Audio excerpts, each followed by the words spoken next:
साथियों लास्ट में हमने जो वीडियो बनाई थी उसमें हमने 1920 की जो मूवमेंट थी नॉन कोऑपरेशन मूवमेंट उसके बारे में देखा था कि एनसीएम नॉन कोऑपरेशन मूवमेंट का कारण क्या है और बाद में हमने वो क्यों फेल हो गई, चोरा चोरी की घटना के बारे में हमने देखा। इसके बाद अगर हम बात करें रिजल्ट्स की तो नॉन कोऑपरेशन मूवमेंट के बाद गांधी जी को जेल में भेज दिया गया, गांधी जी को अरेस्ट किया गया और जेल में भेज दिया गया। तो गांधी जी कहां चले गए? जेल में चले गए।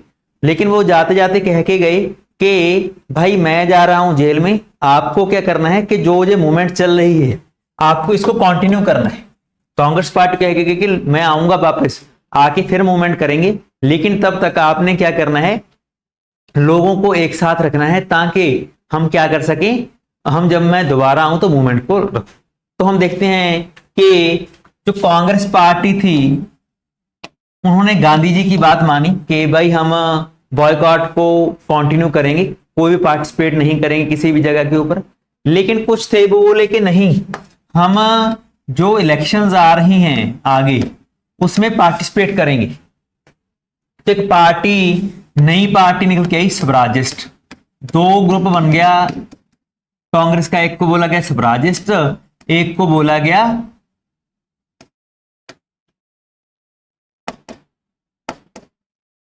जो क्या कर रहे थे, उसका विरोध कर रहे थे, मतलब बॉयकॉट कर रहे थे। तो दो तरह के निकले, स्वराजिस्ट एंड बॉयकॉट। चलो इसको हम आगे बढ़ाते हैं। आगे हम जानते हैं कि 1927 का समय आया। 1927 में क्या हुआ, साइमन कमीशन भारत आया। तो साइमन कमीशन भारत आया जिसके अध्यक्ष कौन थे? जॉन साइमन थे। तो जॉन साइमन आए अपने कहने का मतलब लोगों के साथ, किसके लिए कि जो 1919 वाला एक्ट था ना, हमने पढ़ा था कैम्सफोर्ड एक्ट, उसमें लिखा था कि 10 साल के बाद रिव्यू किया जाएगा कि क्या क्या प्रॉब्लम्स हैं। अगर वो प्रॉब्लम्स ठीक हुई तो बढ़िया, अगर कुछ चेंज करना होगा तो चेंज करेंगे। इसीलिए साइमन कमीशन क्या आया था, भारत आया था। लेकिन इसमें कोई भी इंडिया नहीं था। जो ब्रिटिशर्स थे वो भी सारे फर्स्ट टाइम इंडिया आ रहे थे। जो ब्रिटिशर्स आए साइमन के साथ वो सारे ब्रिटिशर्स थे, वो फर्स्ट टाइम इंडिया आ रहे थे। तो लोगों ने कहा कि भाई अगर ये फर्स्ट टाइम आ रहे हैं, इनको क्या मालूम होगा कि जो 10 साल हमारे ऊपर एक्ट लगाया गया वो कैसा था, वो बढ़िया था या नहीं था। तो इस तरीके से भी जो ब्रिटिश गवर्नमेंट है वो एक फॉर्मेलिटी कर रही है हमारे ऊपर, जस्ट साइमन कमीशन भेज के, लेकिन वो चेंज नहीं करना चाहती। इसलिए इसका बहुत ज्यादा विरोध हुआ, नारे लगे गो बैक साइमन। तो साइमन के अगेंस्ट गो बैक के क्या लगे, नारे लगे। हम जानते हैं कि जब ये साइमन कमीशन लाहौर में पहुंचा तो लाहौर में इसके जो मुखिया जो आगे थे लाला लाजपत राय जी, वो इसके क्या कर रहे थे, प्रधानगी कर रहे थे। और लाला लाजपत राय जी के ऊपर लाठीचार्ज किया गया, जिस लाठीचार्ज के कारण 30 अक्टूबर 1928 को लाला जी की क्या हो गई, मौत हो गई। तो आगे जाके हम जानते हैं कि उनके जो स्टूडेंट थे भगत सिंह, सुखदेव और राजगुरु, उन्होंने सॉन्डर्स का कत्ल कर दिया, सॉन्डर्स को मार दिया। मारने के लिए तो वो आए थे स्कॉट को, जो मुखिया थे स्कॉट, उसको मारना चाहते थे। लेकिन टोपी पहनने के कारण सभी को लगा कि वो सॉन्डर्स ही है, लेकिन स्कॉट है, लेकिन गलती से उन्होंने सॉन्डर्स को मार दिया, सैंडर्स को जिसको हम हिंदी में कहते हैं, तो सॉन्डर्स को मार दिया। जिसके कारण हम देखते हैं कि बाद में भगत सिंह और उसके साथियों को शहीदी प्राप्त हुई, उनको फांसी लगा दी गई। 23 मार्च 1931 को हम जानते हैं कि लाहौर कॉन्स्पिरेसी केस के अंडर उनको क्या दी गई, फांसी की सजा दी गई। साथियों आगे चलते हैं। इसके बाद ही लाहौर 1929 का सेशन हुआ।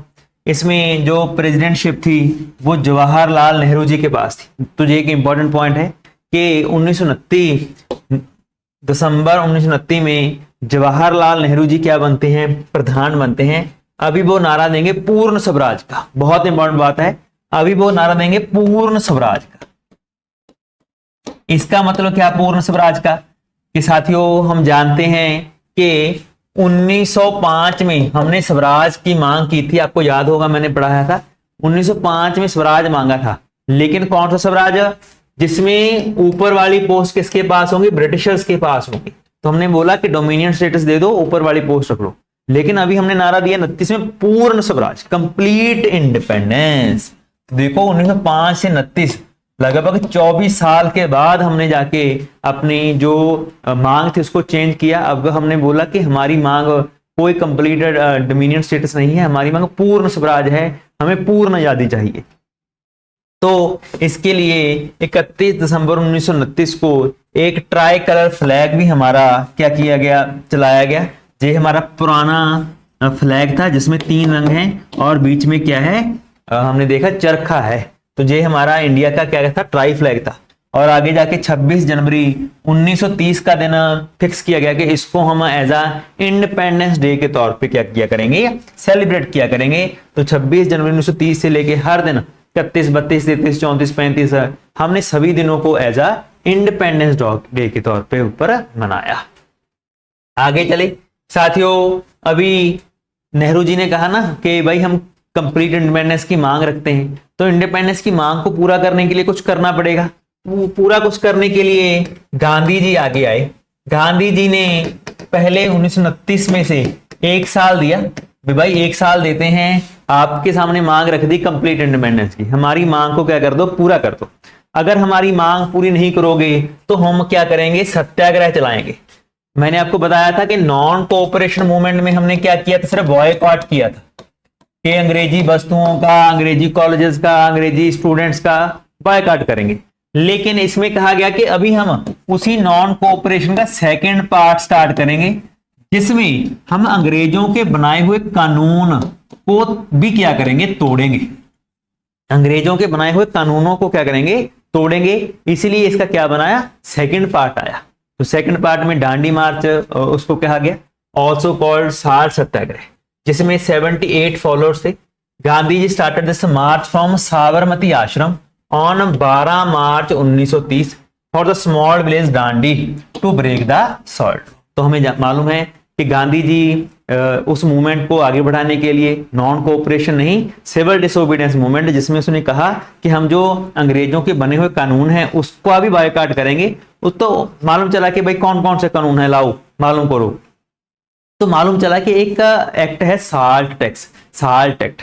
साल्ट एक्ट नमक कानून है। नमक कानून का मतलब क्या है कि भाई अंग्रेजों का कानून है कि सिर्फ अंग्रेज ही नमक बना सकते हैं और नमक बेच सकते हैं। तो नमक बनाना क्या है, नमक कैसे बनता है, कुछ नहीं, समंदर से पानी निकाला, पानी को वेपोरेट कर दिया, नमक बन गया। तो उसको थैलियों में बांध करके अंग्रेज हमें क्या करते थे, बेचते थे। तो गांधी जी ने कहा भी ये तो बहुत गलत बात है, भाई गरीब बंदे ने भी नमक तो खाना ही है, तो अंग्रेजों से ही क्यों लें हम। तो ऐसा अंग्रेजों ने एक्ट बनाया था, हम उसको क्या करेंगे, तोड़ेंगे। तो गांधी जी चलते हैं 12 मार्च 1930 से, कहां से चलते हैं, साबरमती आश्रम से जाते हैं और स्मॉल विलेज डांडी में जाके क्या करते हैं, साल्ट लॉ को ब्रेक कर देते हैं। तो ही रीच द सी शोर 1930 में 6 अप्रैल 1930 को बिल्कुल वो वहां पे पहुंचेंगे और वहां से साल्ट को पिक कर लेंगे। तो साल्ट को पिक करना इसका मतलब क्या हुआ कि हमने डायरेक्टली क्या ले लिया, साल्ट ले लिया।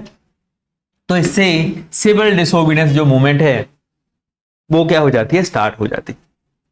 साथियों मूवमेंट स्टार्ट हुई, सिविल डिसोबीडियंस मूवमेंट। तो इसका इफेक्ट क्या हुआ, जितना भी भारत का अगर हम मैप देखें तो अलग अलग जगह के ऊपर अलग अलग टैक्स थे।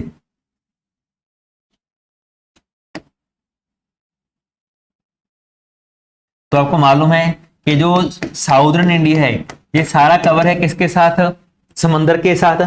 तो जहां जहां पे समंदर लगता था लोगों ने भी साल्ट टैक्स को तोड़ना क्या कर दिया, स्टार्ट कर दिया। इसके अलावा ब्रिटिशर्स का एक था चौकीदारा टैक्स। चौकीदार टैक्स क्या था कि गांव में एक चौकीदार होगा, गांव में एक चौकीदार रखा जाता था, उसको कौन पे करेगा, उसको गांव के लोग ही पे करेंगे। लेकिन वो काम क्या करेगा, अंग्रेज तो कहते थे कि भाई ये आपकी चौकीदारी करेगा, आपको बचाएगा, सिक्योरिटी देगा। लेकिन एक्चुअल में वो ब्रिटिशर का एक बंदा होता था जो सारे गांव की निगरानी रखता था कि गांव में क्या चल रहा है क्या नहीं चल रहा है। तो और वो हेल्प करता था अंग्रेजों की। रुपए किसने देने, गांव के लोगों ने। और वो काम किसके लिए कर रहा था, ब्रिटिशर्स के लिए। तो लोगों ने कहा कि आज के बाद हम कोई भी चौकीदार टैक्स नहीं देंगे। तो यूपी, बिहार, जो सेंट्रल इंडिया है उसमें ये चौकीदार टैक्स क्या हुआ, स्टार्ट किया गया। इसके अलावा फॉरेस्ट एक्ट था अंग्रेजों का, फॉरेस्ट एक्ट। फॉरेस्ट एक्ट क्या था कि भाई कोई भी भारतीय जो फॉरेस्ट में है, टिम्बर है, कोई पेड़ है, पौधे हैं, उसको नहीं उठा सकता, उसको वहीं पे रखना पड़ेगा, उसको सिर्फ ब्रिटिशर्स उठा सकते हैं टिम्बर को। तो लोगों ने वो फॉरेस्ट एक्ट को तोड़ा और जंगलों में जाके टिम्बर उठाया, लोगों ने काम किया, ताकि अंग्रेजों का जो सिविल लॉज हैं उसको क्या किया जा सके, तोड़ा जा सके। इसके अलावा बहुत सारे लोगों ने जो हर साल वो टैक्स लेते थे, जमींदारी टैक्स, रियायतवाड़ी टैक्स, उसको देने से क्या किया, मना किया। तो एक बहुत हौच पौच वाली सिचुएशन बन गई। मैंने आपको बताया था जब पढ़ा रहा था वाइसराय, उस समय इंडिया के जो वाइसराय थे वो थे इरविन। तो नाम के ऊपर फोकस करना है, वो इरविन थे उस टाइम के ऊपर।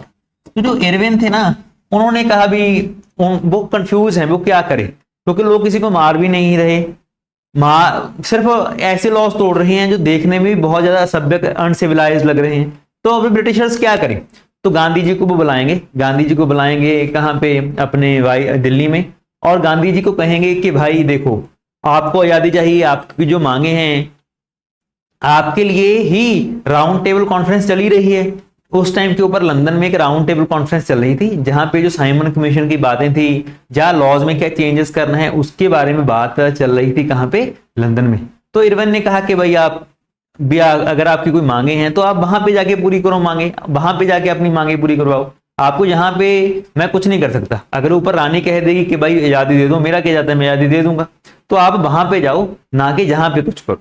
तो इसीलिए गांधी जी और इरविन के बीच एक समझौता होता है, जिसको इरविन गांधी समझौता कहते हैं। देखो, पहली जो राउंड टेबल कॉन्फ्रेंस है ना, अगर पूछे वो 1930 में हुई, उसमें कांग्रेस पार्टी ने नहीं गई, बॉयकॉट किया कांग्रेस पार्टी ने, समझे मेरी बात। लेकिन बाकी पार्टियां, मुस्लिम लीग, हिंदू महासभा, लिबरल्स, बाकी सारी पार्टीज वहां पे पहुंची थी, लेकिन कांग्रेस पार्टी वहां पे नहीं गई, आपको ये याद रखना है।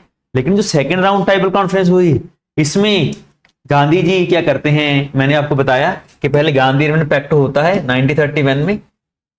सप्रू, शास्त्री जी जे क्या करवाते हैं, गांधी जी और गवर्नमेंट के बीच में एक पैक्ट करवाते हैं। हम देखते हैं कि 5 मार्च 1931 को ये पैक्ट हुआ, और हम जानते हैं कि इस पैक्ट के अधीन गांधी जी ने कहा कि मैं सिविल डिसोबीडियंस मूवमेंट कुछ समय के लिए क्या कर रहा हूं, रोक रहा हूं। अगर मेरी बात वहां पे बन गई तो बात ठीक है, अगर नहीं बनी तो मैं वापस आऊंगा और दोबारा आके इस मूवमेंट को स्टार्ट करूंगा। और हमने देखा कि Gandhi ji second round table conference में भी क्या करने जाते हैं, पार्टिसिपेट करने जाते हैं। साथियों, हम जानते हैं कि लेकिन इसके लिए गांधी जी कहते हैं कि ब्रिटिशर ने जितने भी पॉलिटिकल प्रिजनर्स को गिरफ्तार किया है, कोई भी पॉलिटिकल प्रिजनर हो उसको क्या किया जाए, छोड़ दिया जाए, और साथ साथ में जिनकी जमीनें रख ली अपने पास ब्रिटिशर ने, वो जमीनें भी क्या कर दी जाए, वापस कर दी। तो ऐसे 7 मांगे होती हैं, हल्की हल्की जो 7 मांगों को इरविन मान लेता है, और मानने के बाद गांधी जी कहाँ चले जाते हैं, हम जानते हैं कि सेकेंड राउंड टेबल कॉन्फ्रेंस में चले जाते हैं। तो ध्यान में रखना, गांधी जी ने सिर्फ सेकेंड राउंड टेबल कॉन्फ्रेंस रखी, लंदन में हुई। उस टाइम ब्रिटिशर्स के प्रधानमंत्री कौन थे, रैमसे मैकडोनाल्ड। तो रैमसे मैकडोनाल्ड प्रधानमंत्री थे कहां के, इंग्लैंड के। साथियों, जब हम बात करने की कोशिश करते गांधी जी अपनी बातों को लेके, तो प्रॉब्लम आती है। जो जो डिमांड रखते हैं वो मुस्लिम लीग को क्या है, मंजूर नहीं। कुछ मांगे डिप्रेस्ड क्लासेस के जो नेता थे अंबेडकर जी, उनको मंजूर नहीं थी। कुछ मांगे जो इंडियन क्रिश्चियंस और एंग्लो इंडियंस हैं, इनको मंजूर नहीं थी। तो गांधी जी जो रानी है, जहां प्रधानमंत्री हैं, वो कहेंगे कि भाई यार आप भी, आपकी क्या मांगे हैं, आप तो खुद में ही अलग अलग हैं। हिंदू महासभा कुछ और मांग रही है, मुस्लिम लीग कुछ और मांग रही है, और कांग्रेस कुछ और मांग रही है। पहले तो अपने आप को तो एक साथ करो ना, अगर आप एक साथ होंगे फिर ही आपकी मांगे एक होंगी, फिर ही हम उसको पूरी करेंगे। तो ऐसे करके कंफ्यूज हो जाती है बात, जिसके कारण जो सेकेंड राउंड टेबल कॉन्फ्रेंस है वो फेल हो जाती है, उसका कोई सोल्यूशन नहीं निकल पाता। और गांधी जी दोबारा वापस कहाँ आ जाएंगे, इंडिया में आ जाएंगे। इंडिया में आएंगे तो रास्ते में ही रैमसे मैकडोनाल्ड एक अवार्ड देता है, जिसको कहते हैं कम्युनल अवार्ड। कम्युनल अवार्ड में क्या था कि अभी डिवाइड एंड रूल के ऊपर पॉलिसी बनाएंगे, Muslims, Sikhs, Indian Christians, Anglo Indians, women and even backward class. तो जो नया पॉइंट था, इनके ऊपर तो सेपरेशन ऑफ इलेक्टोरेट्स था ही, हमने पढ़ा था 1909 में मुस्लिम्स को दिया, उन्हीं में six Indian Christian Anglo Indians को दिया कि भाई अपने अपने बंदों को चूज करेंगे पॉलिटिकल पार्टी। अभी उन्होंने बोला कि बैकवर्ड क्लास के लिए भी हम लेके आए हैं, जो बैकवर्ड कास्ट हैं उनको भी हम क्या देंगे, सेपरेट इलेक्टोरेट देंगे कि वो अपने बंदे आप चूज कर सकते। गांधी जी उस टाइम के ऊपर यरवड़ा जेल में थे पुणे में, और वहां पे गांधी जी ने फास्ट ऑन टू डेथ रखा कि भाई आप जो बैकवर्ड क्लासेस हैं उनको हिंदुइज्म से ही तोड़ रहे हैं, तो backward classes are the part of Hinduism, अगर आप उनको अलग सेपरेट इलेक्टोरेट दे दोगे तो इसका मतलब वो क्या है, वो क्या शो होंगे कि वो हिंदूज नहीं है। तो हमें हिंदूज को ना तोड़िए, इसके लिए गांधी जी ने क्या रखा, फास्ट रखा। और बाद में पूना पैक्ट हुआ सितंबर 25 1932 को, जिसमें गांधी जी और अंबेडकर साहब आगे आए। मदन मोहन मालवीय जी ने हेल्प की कि बी आर अम्बेडकर और गांधी जी के बीच में एक पैक्ट करवाया जाए, तो उनके बीच में पूना पैक्ट हुआ 25 सितंबर 1932 को। इसको याद रखना है, 25 सितंबर 1932 को पूना पैक्ट क्या हुआ, उनमें बनाया गया। इसमें कहा गया कि अभी डिप्रेस्ड क्लासेस के लिए सेपरेट इलेक्टोरेट नहीं होगा, हम क्या करेंगे, उनको रिजर्व सीट्स देंगे। तो जो अभी हमारी जो रिजर्व सीट्स आ रही हैं वो लेजिस्लेचर में, उसका कारण यही है कि वो सीट्स आती रहती। तो साथियों आज मैंने आपको बताया कि गांधी जी वापस आ जाते हैं, और मैंने आपको पहले बताया था कि जो लॉर्ड वेलिंगटन है ना, इरविन के बाद इधर इरविन समझौता कर लेते हैं और इरविन को हटा के वेलिंगटन को ला दिया जाता है इंडिया में। तो गांधी जी अभी लंदन में है और इंडिया का वाइसराय किसको बना दिया, वेलिंगटन को। भाई इसको बोला ही गया था कि मारो इंडियंस को मारो, ताकि अगर गांधी जी दोबारा आए भी तो वो मूवमेंट स्टार्ट ना कर पाए। तो वेलिंगटन बना। जब गांधी जी वापस आते हैं तो वहीं से गांधी जी को गिरफ्तार कर लिया जाता है और पुणे के यरवड़ा जेल में भेज दिया जाता है।